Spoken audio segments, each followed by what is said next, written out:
Alright, here's the carrier base model and a Gemini's list system at a bank. This one right here is running.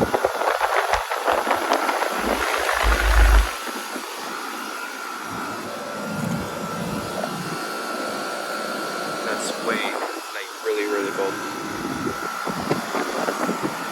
Data's back there, I'm gonna get into it.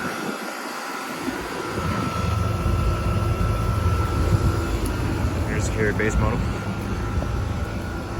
Straight cool unit. It's got a, I believe, a Millennium scroll compressor. I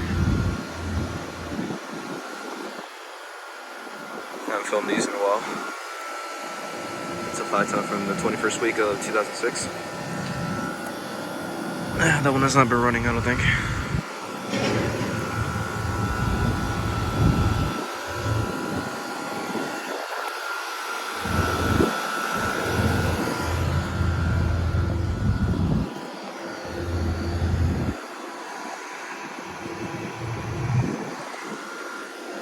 Let's just try to get the data sheet from this one just in case.